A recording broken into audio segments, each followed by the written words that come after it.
Hello दोस्तों, मैं मधु आप सभी का स्वागत करती हूँ मेरे चैनल पर। अगर आप किसी के साथ बुरा या अच्छा करते हैं तो बदले में आपके साथ क्या होगा पता है आप सभी जानते हैं कि अच्छे के साथ अच्छा और बुरे के साथ बुरा ही होता है। तो इसी पर आधारित ये कहानी मेरी जुबानी।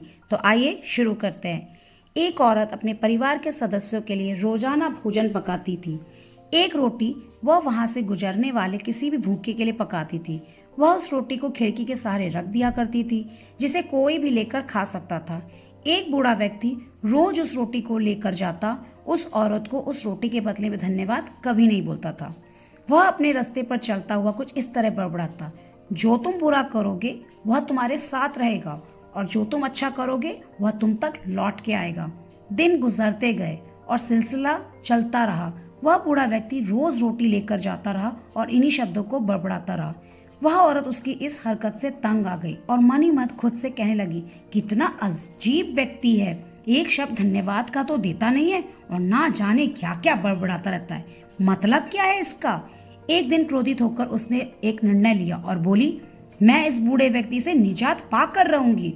और उसने क्या किया कि उसने उस रोटी में जहर मिला दिया जो वह रोज उसके लिए बनाती थी। और जैसे ही उसने रोटी को खिड़की पर रखने की कोशिश की, अचानक उसके हाथ कांपने लगे और रुक गए।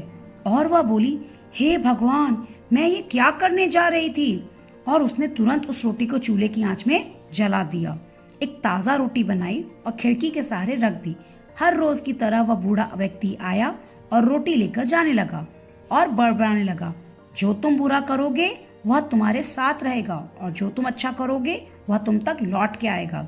इस बात से बिल्कुल बेखबर कि उस महिला के दिमाग में क्या चल रहा है।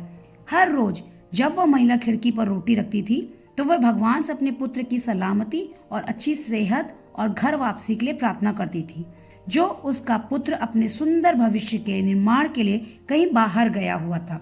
महीनों से उसकी कोई खबर नहीं थी। शाम को उसके दरवाजे पर एक दस्तक होती है।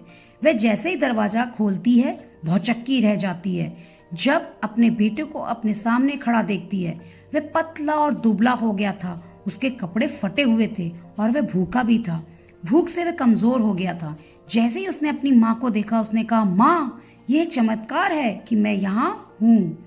जब मैं 1 मील दूर था तब मैं इतना भूखा था कि गिरकर मर गया होता, लेकिन तभी एक बूढ़ा व्यक्ति वहां से गुजर रहा था। उसकी नजर मुझ पर पड़ी और उसने मुझे अपनी गोद में उठा लिया। भूख के मारे मेरे प्राण निकल रहे थे। मैंने उसे खाने को कुछ मांगा। उसने निसंकोच अपनी रोटी मुझे यह कहकर दे दी, मैं हर रोज यही खाता हूँ, लेकिन आज मुझसे ज्यादा तुम्हें इसकी जरूरत है, सो ये लो और अपनी भूख को तृप्त करो। जैसे ही माँ ने उसकी बात सुनी, माँ का चेहरा पीला पड़ गया और अपने आप को संभालने के लिए उसने दरवाजे का सहारा लिया। उसके मस्तिष्क में वह बात घूमने लगी कि कैसे उसने सुबह रोटी में जहर मिलाया था। अगर उसने वह रोटी आग में जलाकर नष्ट नहीं की होती तो उसका बेटा उस रोटी को खा लेता और अंजाम होता उसकी मौत।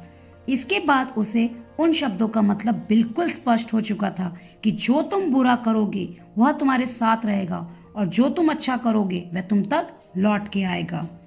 तो आज इस कहानी से हमें ये सीख मिलती है कि जब हम दूसरों का अच्छा करते हैं निस्वार्थ भाव से तो हमारा भी भला होता है। इसलिए हमेशा अच्छा करो और अच्छा करने से अपने आप को कभी मत रोको, फिर चाहे उसके लिए उस समय आपकी सराहना या प्रशंसा हो या ना हो। आशा करती हूँ कि आपको ये कहानी सुनने में पसंद आई होगी। कमेंट बॉक्स में ज़रूर लिखकर बताएं और मेरे चैनल को लाइक एंड सब्सक्राइब करें। धन्यवाद।